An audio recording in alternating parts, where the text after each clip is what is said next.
Everyone, स्वागत है आप सभी का काजल शर्मा क्लासेस यूट्यूब चैनल में। आज के वीडियो में जो टॉपिक हम डिस्कस करने वाले हैं वो है ब्लूम्स टेक्सोनोमी या फिर revised Bloom taxonomy. Bloom taxonomy जो कि 1956 में दी गई थी ब्लूम्स के थ्रू, और इसी को 2001 में रिवाइज किया गया कुछ चेंजेस के साथ। तो उसी को यहाँ पढ़ेंगे। रिवाइज ब्लूम टेक्सोनोमी डिस्कस करने से पहले एक बार हम जो ओरिजिनल ब्लूम टेक्सोनोमी थी उसको भी पढ़ लेंगे, तभी हमें जो रिवाइज ब्लूम पॉलिसी है वो अच्छे से समझ आएगी। तो स्टार्ट करते हैं। जो ब्लूम्स थे उनका पूरा नाम था Benjamin S Bloom, associated director of board of examinations of the university of Chicago. Chicago university के जो थी एग्जामिनर्स थे, हेड ऑफ द बोर्ड के, and initiated the idea hoping that it would reduce the labor of preparing annual comprehensive examination। यानी जो Bloom थे उन्होंने initiative लिया, उन्होंने एक तरह से एक आइडिया डेवलप किया जिससे स्टूडेंट्स का जो एनुअल कॉम्प्रिहेंशन एग्जामिनेशन है उनको किन स्टेप के थ्रू लिया जा सकता है। So there final draft was published in 1956। जो फाइनल ड्राफ्ट बनाया गया था ब्लूम के थ्रू वो 1953 में बनाया गया था, जिसको टाइटल दिया गया था टेक्सोनोमी ऑफ एजुकेशनल ऑब्जेक्टिव्स।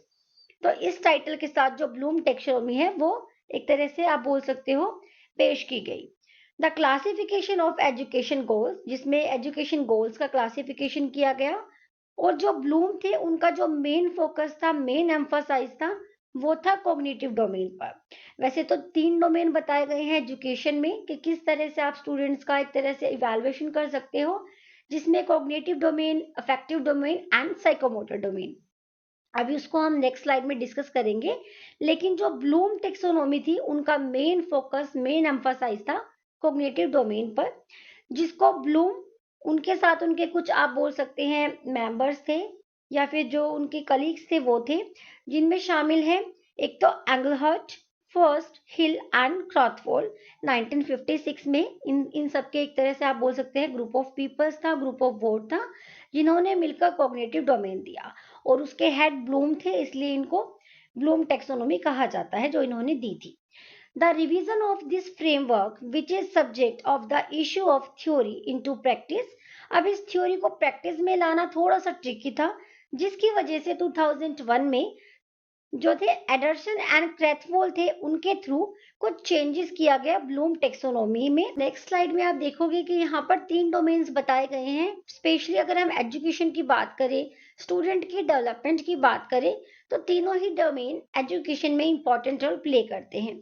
जिसमें से जो फर्स्ट डोमेन है वो है कॉग्निटिव डोमेन, यानी कि संज्ञानात्मक कार्य क्षेत्र। यानी बच्चे का जो आईक्यू लेवल कैसा होगा, कितना बच्चा समझ पाता है कॉन्सेप्ट्स को। देन आता है अफेक्टिव डोमेन, जो कि रिलेट करता है आपकी फीलिंग्स के साथ, आपकी भावनाओं के साथ।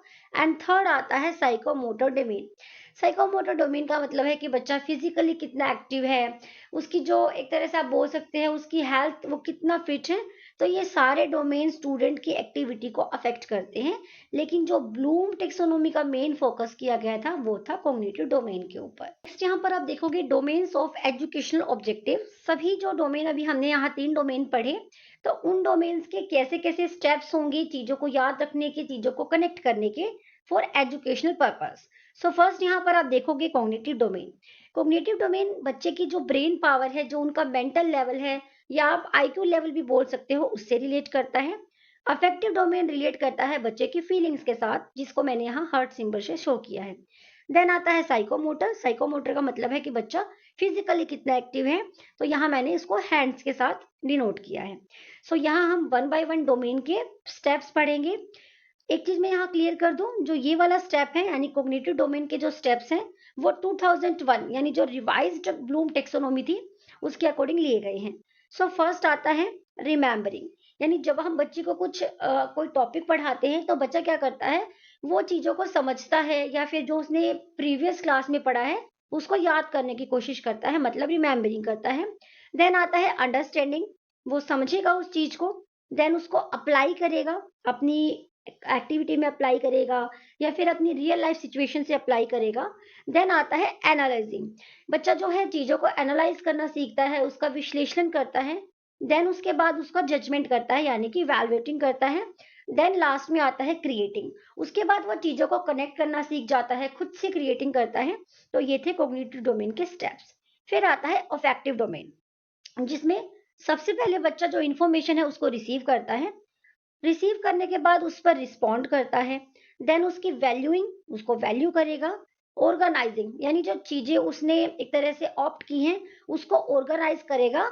और लास्ट में जाकर उसको करेक्टराइजिंग करेगा कि वो चीज कहाँ फिट बैठती है। देन आता है साइकोमोटर डोमेन। साइकोमोटर डोमेन में बच्चा परसेप्शन, यानी कि पहले वो कोई चीज देखेगा।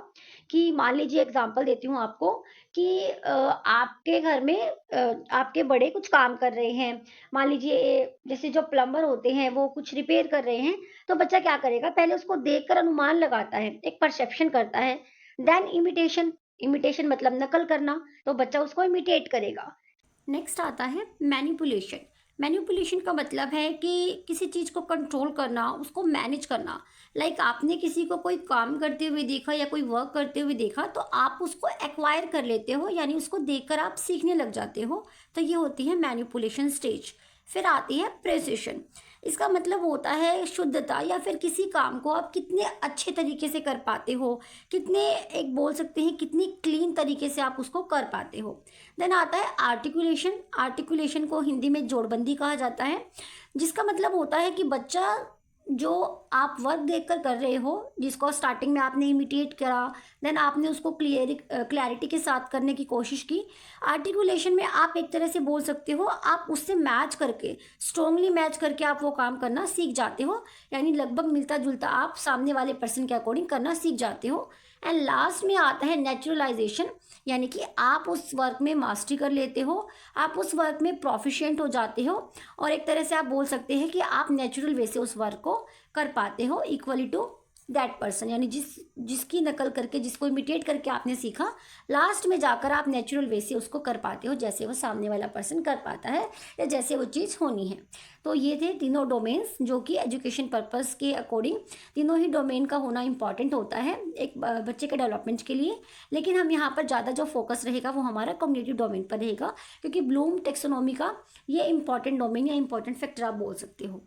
नेक्स्ट यहाँ पर आप देखोगे दी ओरिजिनल ब्लूम टेक्सोनोमी। जो ओरिजिनल टेक्सोनोमी थी जो कि 1956 में दी गई थी, उसमें 6 स्टेप्स बताए गए थे।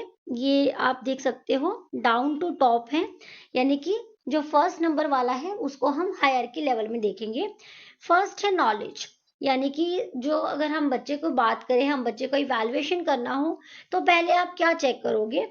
लाइक हम देखेंगे सबसे पहले नॉलेज। किसी भी चीज को हमें चेक करने के लिए सबसे पहले बेस अगर हम देखें तो वो क्या होता है, नॉलेज। तो सबसे पहले आप क्या चेक करोगे, स्टूडेंट की नॉलेज चेक करोगे। टू रिमेम्बर प्रायर नॉलेज, यानी कि स्टूडेंट को कितनी प्रीवियस नॉलेज है। तो सबसे पहले आप नॉलेज देखेंगे बच्चे की। देन आप कॉम्प्रिहेंशन करोगे, यानी जो बच्चा है वो कॉम्प्रिहेंशन करेगा, यानी अपनी प्रीवियस नॉलेज से कनेक्ट करके वो अंडरस्टैंडिंग बनाएगा। या फिर एग्जाम्पल दिया है ट्रांसलेशन। किसी चीज को ट्रांसलेट करने में भी क्या करते हो, पहले उसको समझना पड़ेगा आपको। लाइक एग्जाम्पल दूं, तो आप जैसे इंग्लिश के स्टैंजास पढ़ते हो, पैसेजेस पढ़ते हो, तो उसको ट्रांसलेट करते हैं हम। जो स्पेशली अगर हम हमारी मदर टंग की बात करें, जिनकी हिंदी मदर टंग होगी, वो ऑब्वियस सी बात है कि हिंदी का ट्रांसलेट करके देखेंगे, इंग्लिश का ट्रांसलेट करके देखेंगे हिंदी में। तो एक तरह से कॉम्प्रीहेंड करना मतलब अंडरस्टैंडिंग करना या ट्रांसलेशन करना। देन आता है एप्लीकेशन करना, यानी कि उसको आप यूज कैसे करोगे, अपनी लाइफ में कैसे यूज करोगे, अपने स्टडीज में कैसे यूज करेंगे। फिर आता है एनालिसिस, यानी किसी चीज को टुकड़ों में बांट कर समझना, ये होता है एनालिसिस, यानी कि break into the parts then understand. फिर आता है सिंथेसिस। सिंथेसिस का मतलब है जिस चीज को आपने टुकड़ों में एक तरह से ब्रेक करा है, उसको समझा है, उसको एक तरह से इकट्ठा कर लिया सिंथेसिस में, और दोबारा से उन एलिमेंट्स के ऊपर आपने थिंकिंग की। लास्ट में आता है इवैल्यूएशन, यानी कि आप क्या करते हो, बच्चे ने कितना अचीव किया है, या खुद का भी इवैल्यूएशन आप करोगे। तो क्या करोगे, आप अपनी जजमेंट करोगे, अचीवमेंट देखोगे। तो ये सारे जो थे ब्लूम टेक्सोनोमी, जो ओरिजिनल टेक्सोनोमी थी, उसके स्टेप्स थे, या फिर जो आप बोल सकते हो स्टेजेस थी, जो कि ब्लूम टेक्सोनोमी में दी गई थी 1956 में। यहाँ पर आप एक इमेज देखोगे जहां पर ब्लूम की जो ओरिजिनल टेक्सोनोमी थी जो कि 1956 में दी गई थी, और जो रिवाइज्ड ब्लूम टेक्सोनोमी है जो कि 2001 में दी गई थी। इनमें एक तरह से मेन डिफरेंस क्या है वो हम डिस्कस करेंगे। यहाँ पर ब्लूम की जो ओरिजिनल टेक्सोनोमी थी, यहाँ क्या था, यहाँ डायरेक्ट एक तरह से नाउन का यूज किया हुआ है या सिंपल वर्ड्स का यूज किया हुआ है। सबसे पहले तो ये डाउन टू टॉप जाता है, यानी कि फर्स्ट जो नंबर है वो हायरार्की लेवल में जो है डाउन टू टॉप जाएंगे। ये फर्स्ट, ये सेकंड, ये थर्ड, इस तरह से जो नंबर सीरीज जाएगी यानी कि डाउन टू टॉप जाएगी।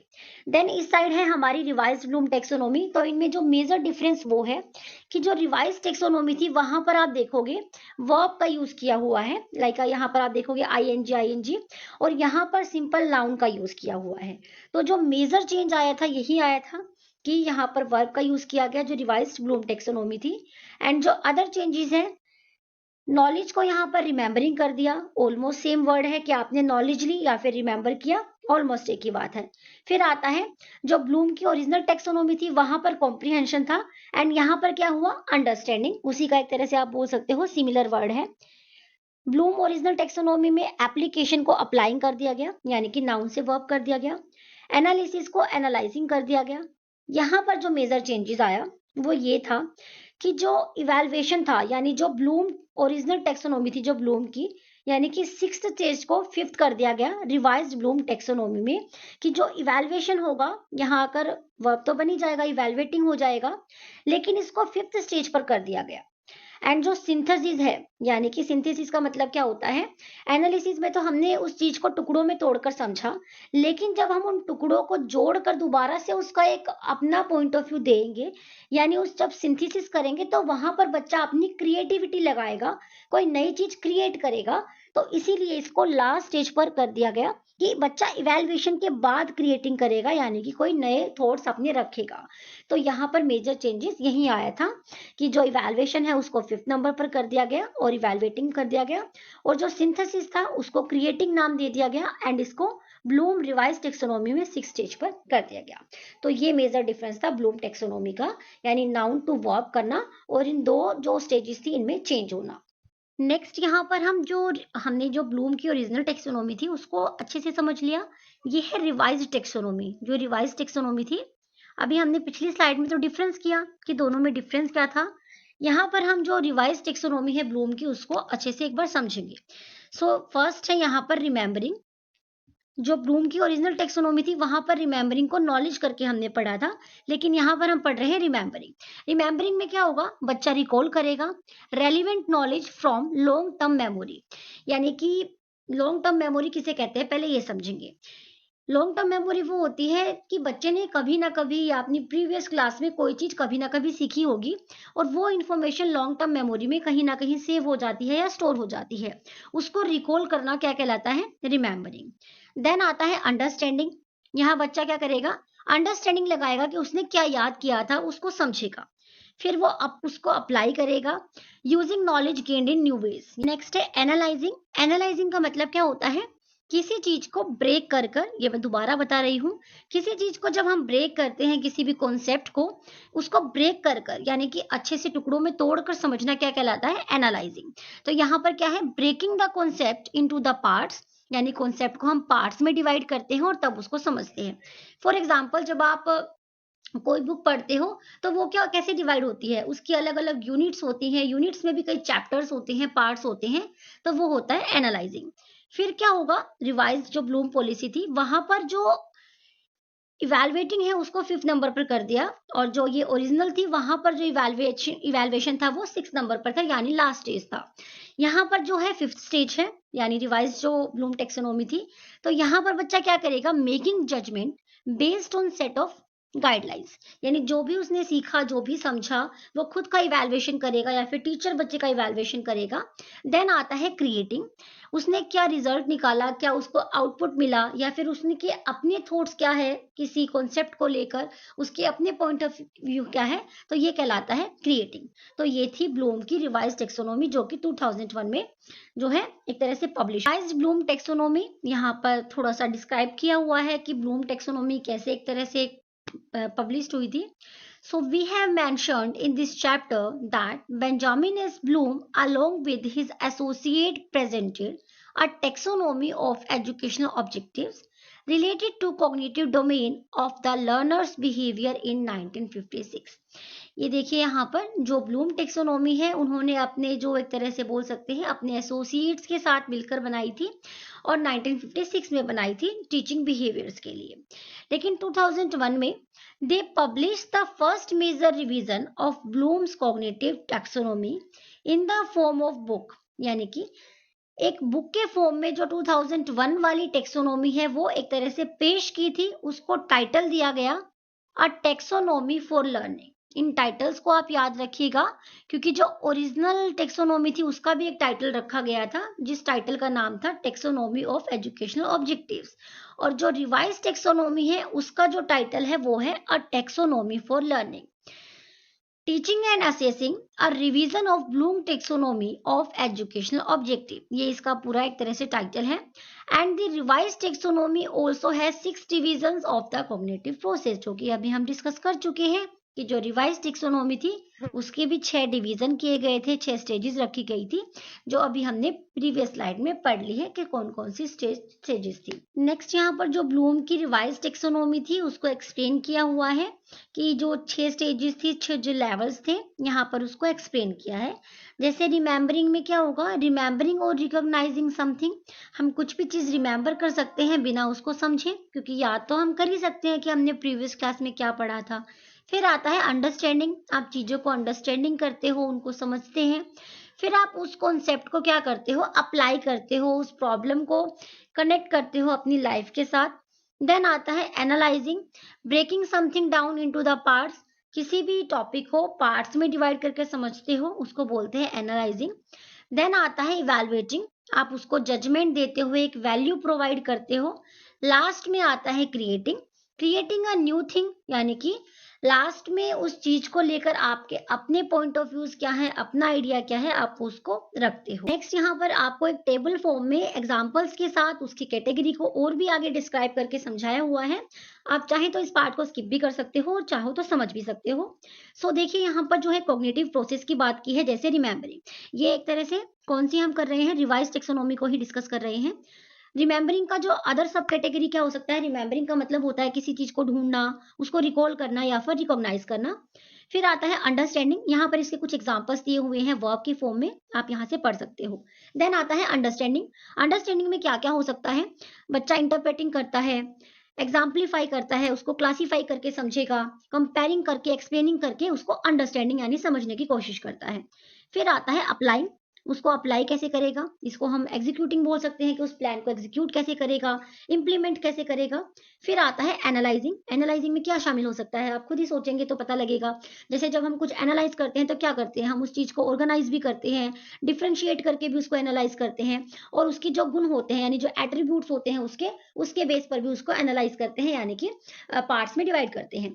फिर आता है इवैल्यूएटिंग, यानी कि आप इवैल्यूएशन किस बेस पर करोगे, जिसको हम बोल सकते हैं चेकिंग, या फिर जो उसके क्रिटिक होंगे, उसके जो इवैल्यूएशन करते टाइम आप उसके जो डीमेरिट्स है वो भी देखोगे, मेरिट्स भी देखोगे, यानी कि स्ट्रेंथ्स भी देखोगे, वीकनेस भी देखोगे। एंड लास्ट आता है क्रिएटिंग, यहाँ पर आप एक जनरलाइजेशन लगाते हो, प्लानिंग करते हो, प्रोड्यूसिंग करते हो, अपने व्यूज देते हो। नेक्स्ट है structure of the knowledge dimension of the revise taxonomy. जो ब्लूम की रिवाइज टेक्सोनॉमी थी वहां पर अगर किसी भी कॉन्सेप्ट की बात करें या किसी भी एक तरह से आप आइडिया की बात करो, तो नॉलेज जो होती है वो किसी भी चीज का बेस होती है। विदाउट नॉलेज हम कुछ नहीं कर सकते या फिर कुछ भी इन्वेंट नहीं कर सकते। तो जो ब्लूम की रिवाइज टेक्सोनॉमी थी उसके नॉलेज को लेकर क्या क्या डायमेंशंस थी वो हम पढ़ेंगे। तो यहाँ पर 4 तरह की यानी 4 पार्ट्स में रखा गया रिवाइज टेक्सोनॉमी में नॉलेज के डायमेंशंस को। फर्स्ट है वो है फैक्चुअल नॉलेज, यानी बच्चा क्या करेगा, फैक्चुअल नॉलेज लेगा। ऑब्वियस सी बात है कि जब बच्चा छोटा होता है वो कॉन्सेप्ट नहीं समझ पाता, उसको हमें फैक्चुअल नॉलेज देनी पड़ती है, यानी तथ्यात्मक ज्ञान। यहाँ क्या होगा, नॉलेज ऑफ टर्मिनोलॉजी, यानी कि जो शब्दावली होती है उसकी नॉलेज होनी चाहिए बच्चों को। नॉलेज ऑफ स्पेसिफिक डिटेल्स और एलिमेंट्स, यानी जो स्पेसिफिक डिटेल्स होती हैं, एलिमेंट्स यानी जो तत्व होते हैं उनकी इंफॉर्मेशन हो स्टूडेंट्स को। फिर आता है कॉन्सेप्चुअल नॉलेज, यानी पहले तो आपने स्टूडेंट को फैक्चुअल नॉलेज दी, देन आप उस फैक्चुअल के पीछे कॉन्सेप्ट क्या लगे हैं आप वो बताओगे, लाइक एग्जांपल्स दिए हैं। Knowledge of classification and categories, यहाँ बच्चा कॉन्सेप्ट लगाएगा कि कैसे क्लासिफिकेशन हुआ है, कैसे कैटेगरीज डिवाइड हुई हैं। Knowledge of principle and generalization, knowledge of theories, models and structures. फिर आता है प्रोसीजरल नॉलेज, यानी प्रक्रियात्मक ज्ञान। इसमें क्या आएगा? Knowledge of subject specific skills and algorithms, यानी जो आपका स्पेशल सब्जेक्ट है उससे रिलेटेड आपकी स्किल्स कौन सी है, कौन सी उस पर एल्गोरिथम अप्लाई होगी।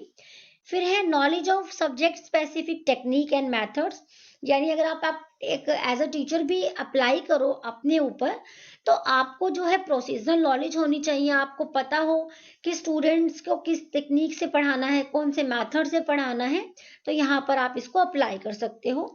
फिर आता है knowledge of criteria for determining when to use appropriate procedure, यानी आपको इस चीज की भी नॉलेज हो कि कब मुझे स्टूडेंट को फैक्चुअल नॉलेज देनी है, कब उनको कॉन्सेप्चुअल नॉलेज देनी है, कब प्रोसीजरल नॉलेज देनी है। ये स्टूडेंट एंड टीचर्स दोनों पर ही अप्लाई होती है, क्योंकि यहाँ पर असेसमेंट बच्चा दे भी रहा है एंड टीचर्स ले भी रहे हैं, तो एक तरह से दोनों पर ही अप्लाई हो। जो फोर्थ डायमेंशन है नॉलेज की, वो है मेटाकॉग्निटिव नॉलेज। यहाँ पर जो एग्जाम्पल्स है वो क्या है? स्ट्रेटेजिक नॉलेज हो, knowledge about cognitive tasks including appropriate contextual and conditional knowledge, यानी कि किस कॉन्टेक्स्ट में आपको स्टूडेंट को कौन सी नॉलेज देनी है, कहाँ पर आप किस एक तरह से कॉन्सेप्ट लगाओगे, तो वो सारी नॉलेज इस मेटाकॉग्निटिव नॉलेज में इंक्लूड होती है। एंड देन आता है सेल्फ नॉलेज, आपको खुद के बारे में कितनी नॉलेज है, तो ये आता है मेटाकॉग्निटिव नॉलेज में। लास्ट में डिस्कस करेंगे conclusion. The taxonomy of educational objectives is a scheme for classifying educational goals, objectives, most recently standards। यानी कि टेक्सोनोमी का जो मेन पर्पस क्या है कि जो एजुकेशनल गोल्स हैं उनको क्लासीफाई करना, ऑब्जेक्टिव सेट करना और उनके स्टैंडर्ड सेट करना। And it provides an educational structure that gives a commonly understood meaning to objectives classified in one of its categories, thereby enhancing communication। यानी कि अगर जो एजुकेशन है उसके ऑब्जेक्टिव सेट होंगे, प्री डिटरमाइंड गोल होंगे, कैसे हमको वर्क करना है, कैसे स्टूडेंट्स को इवेलुएट करना है, अगर सभी कुछ ऑलरेडी स्टैंडर्ड होगा, उसका ऑलरेडी सेट होगा, तो इजी रहता है सारे वर्क्स को करना। So thanks for watching. Video informative लगी हो, अच्छी लगी हो तो लाइक शेयर एंड सब्सक्राइब।